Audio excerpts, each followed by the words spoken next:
Lagos has a rhythm. It's in what you see, the hustle, the sounds, in an ever-evolving city.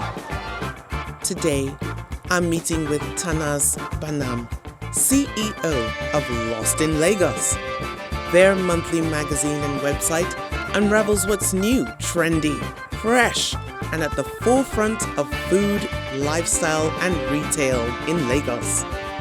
Today we meet at Lost in Lagos headquarters to discuss this eclectic city from her perspective.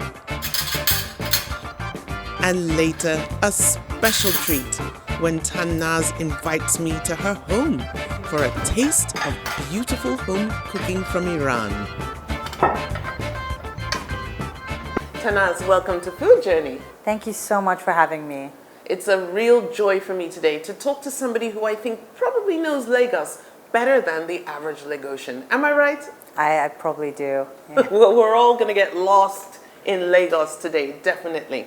I look forward to it. But the first thing I want to ask you, of course, is how have you come here from Iran? And I know that's where you're from.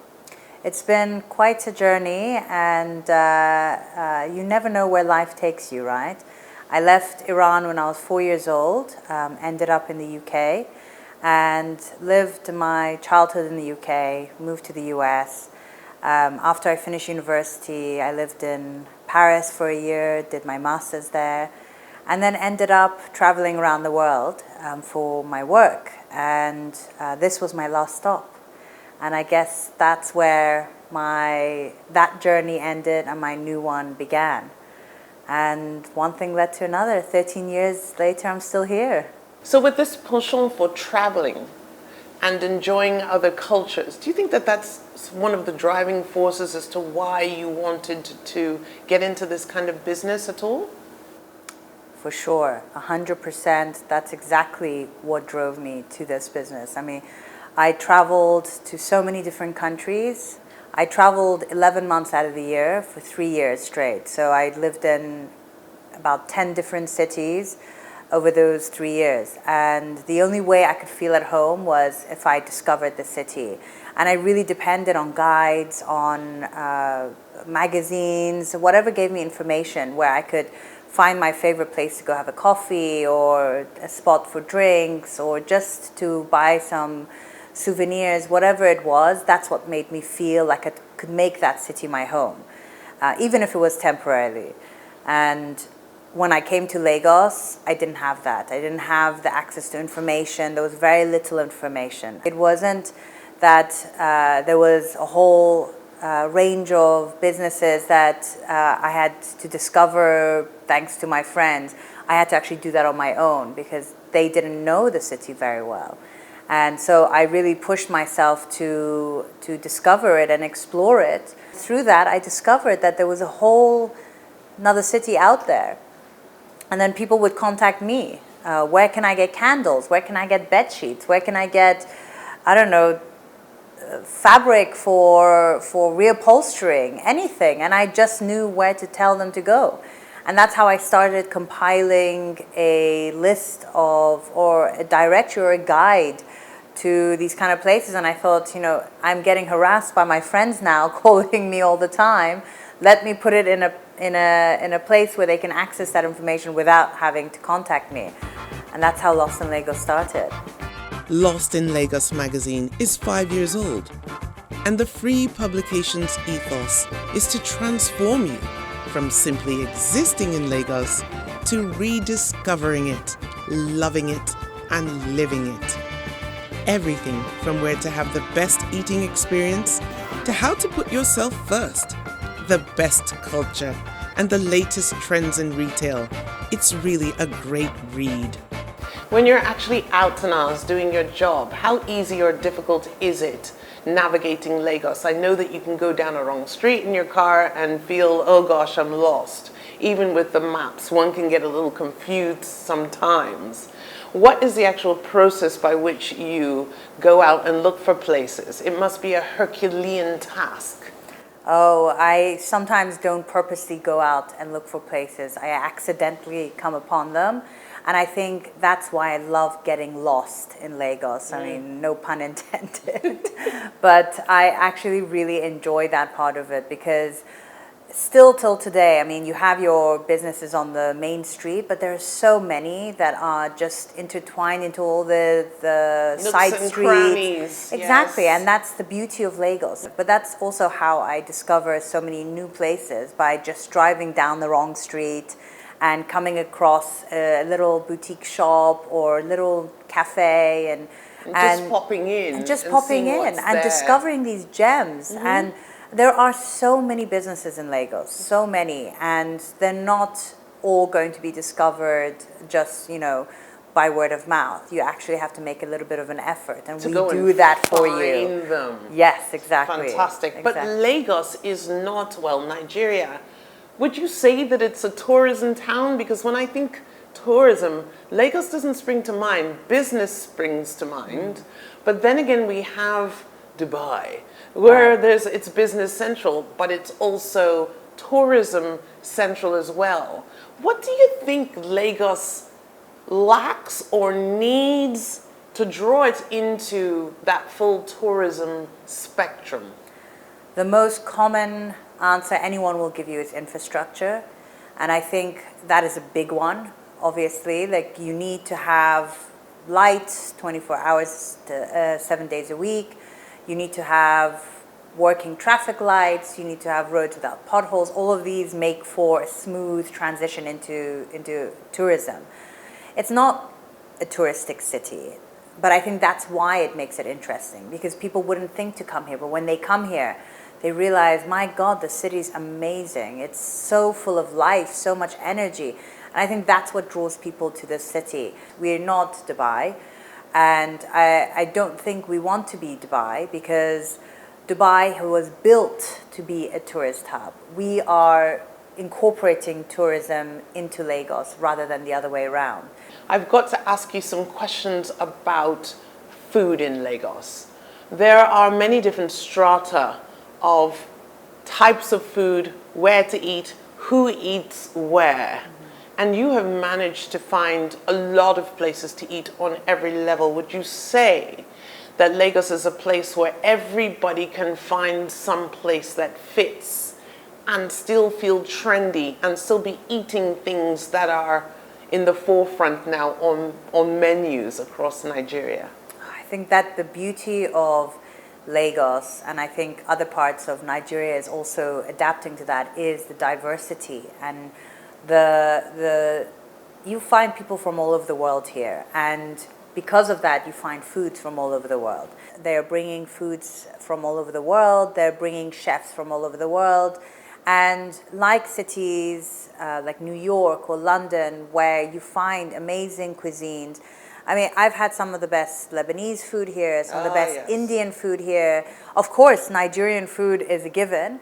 And even that has been, it's been recreated, it's been made into a fusion, it's been played around with, and it's become such a creative place to have fun, actually, for a lot of these chefs. And so they're putting restaurants, they're doing test kitchens, they're doing pop-ups. And the beauty of discovering what Nigerians love, Lagosians love, people who live in Lagos love, is by experimenting. And those that do well stay, and they grow. And you're seeing so many restaurants popping up. I mean, from Indian cuisine to Korean to Chinese to Italian. You know, you find everything here. That's the beauty of Lagos, as far as it being a melting pot internationally. And I think that the business melting pot has created that food melting pot as well. Because you find that a lot of the countries that you've mentioned come here to live, start off as business people, but find themselves now living here. So we have a rich Lebanese cuisine, as you said, and Indian cuisine as well, you know? So you find that, and a Chinese cuisine that's quite vibrant as well. These people live here. So they've integrated themselves into our food culture. And they're proud of that. Yes, absolutely. They take pride in the fact that they are creating something new in Lagos for the people here, and they take pride in building that here. Yes. Now, a lot of businesses, though, as you said, spring up. I mean, every day. We spoke the other day, and you mentioned that there were about 2 or 3 restaurants that were due to open this week alone. Right. Now, I've seen that happen, and it's just like, oh, there's a place, there's a place. You just can't find enough places to go to. You're never out of where to go to. Why do these businesses, do you feel, not always last? Businesses that spring up maybe for about 3 to 6 months, and then the building's a shell, now looking for another renter. Tell me what you think is going on there. That's easy. I mean, they go into it because they think they can make quick money. Right. They've seen certain businesses succeed, and they think, oh, that's easy, I can do that. A lot of businesses feel that, oh, I've seen that restaurant do really well, I can do that. It's easy, quick money. But it's not easy. It's far from it. I mean, this is why those who are successful, because they put their heart and soul into it. It's not a side business. It's not a hobby. It's their main business. And you can see when they invest the money in it, your customers appreciate that, and they're willing to put in their hard-earned money to eat out with you. Yes, I love that. And also, we have food critics now in Nigeria. They are ready to swoop in and let you know exactly how a place is from head to toe, not just the taste of the food. So I think with that competition now, you know that in order to stay on the map, you've got to have good quality food and good quality service. So I love to see that. Yes. Fantastic. Yeah, the food critics and food influencers have become quite big. And which is great because it keeps restaurants on their toes, as you said. It really keeps them aware of what's going on, and they can't just slack off. No. And they have to really put in the effort. I mean, you'll find a lot of restaurants that don't, but those are the ones that won't last for very long. No. And then you'll find those who really take in the constructive criticism, and they'll actually improve. Yeah. And that's the beauty of the growth of the industry in Lagos right now, is that they are improving. Everything's improving. Tanaz, if I was a business person coming here from Amsterdam, let's say, where there's a lot of tourism going on, lots of stuff to see, eat, feel, and do, what one thing or 2 things would you suggest to me that I would do in Lagos while I was here? I think one of the most important things is to be on water, because we forget that Lagos is a coastal city. I mean, when you're in the city, you're surrounded by this like concrete craziness, and you forget that you're surrounded by this beautiful ocean and lagoon. And I think you have to get on the water, whether it's to go to the beach or to just do a cruise on the lagoon, to experience that, to see the city from another perspective. The other thing I think you have to experience is the creativity in this city, whether it's the shopping with clothing, the fashion, or the art. I think you have so much amazing art in Nigeria that, and there's a lot of places where you can experience that, from Nike's art gallery to Lekki Market, where you see like the really all the handcrafts. It's incredible what you can find in this city, and you get everything from a local, very affordable art to some of the most expensive art in the world.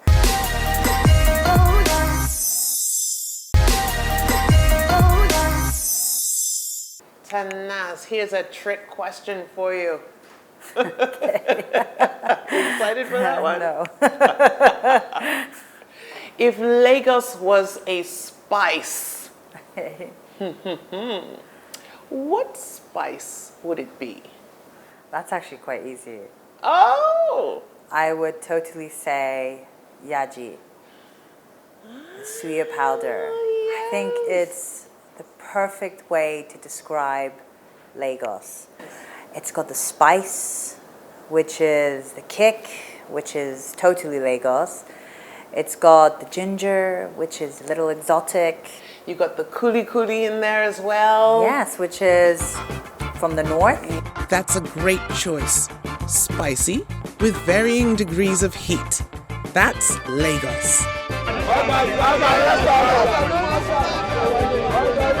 Thank you for being with us today. And there's an added little bit, everybody.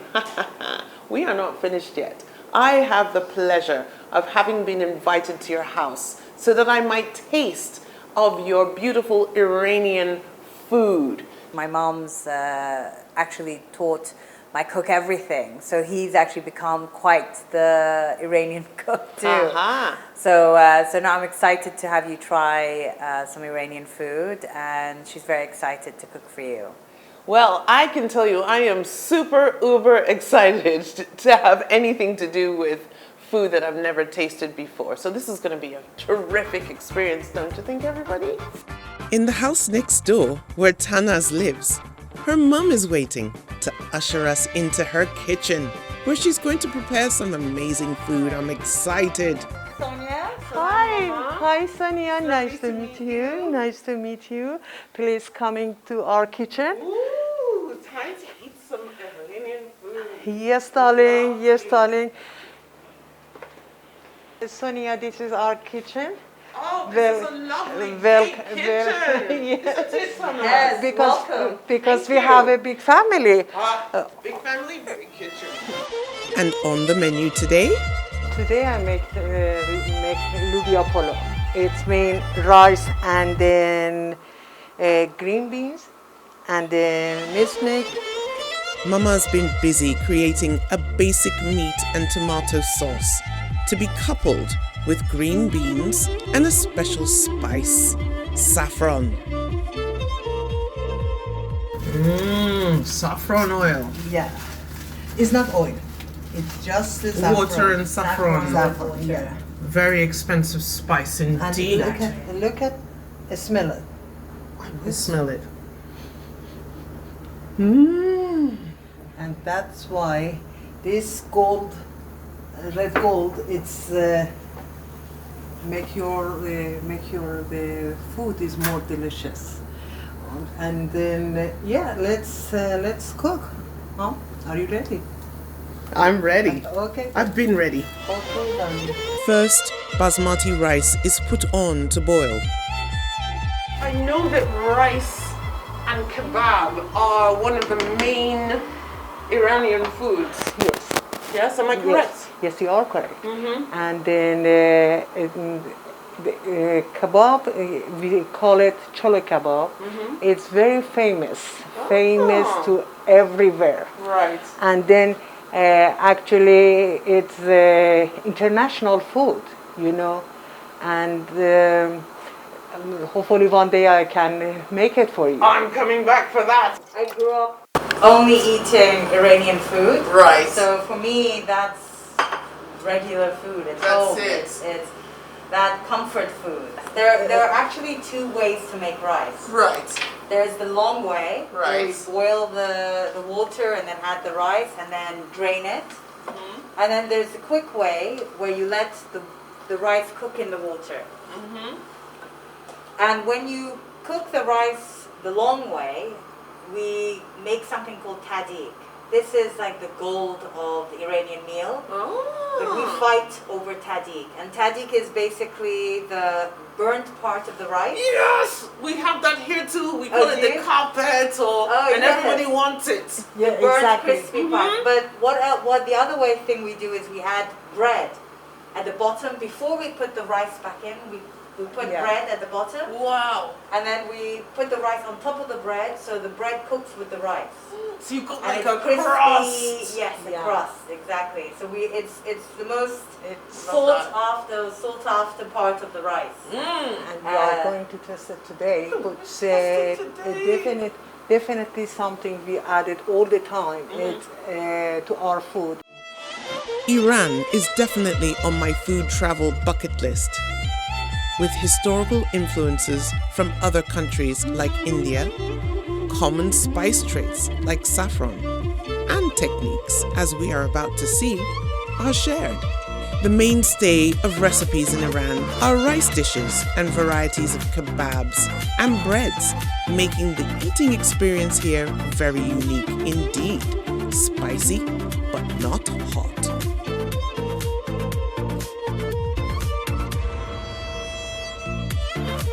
For the tadik, Mama starts with some water in a heavy pot, followed by some avocado oil, followed by the saffron water, and then some pita bread lined on top.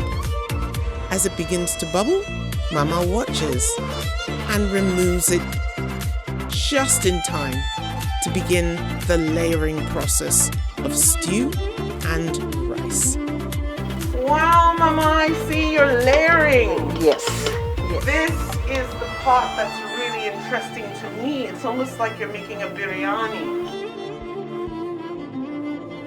Iranian food is not easy to make. I really feel quite special to be having this. I'm very spoiled. Well, I can see that. Yes.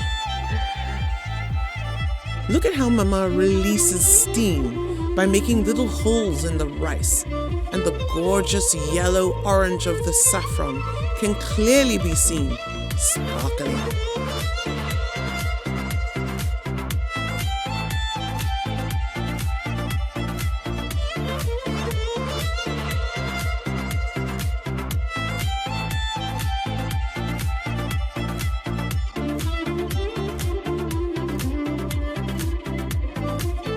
And finally, the rice dish is ready, and Mama serves.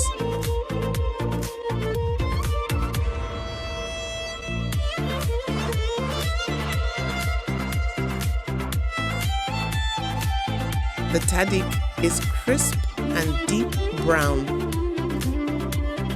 Beautiful family cooking in one pot, Iranian style. Simplicity, taste, and great company. I'd say that's a real destination for Food Journey today.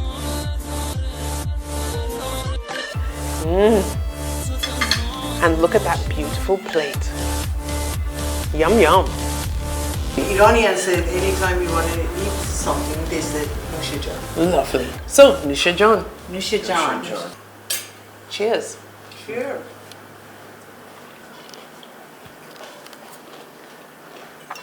I have to tell you,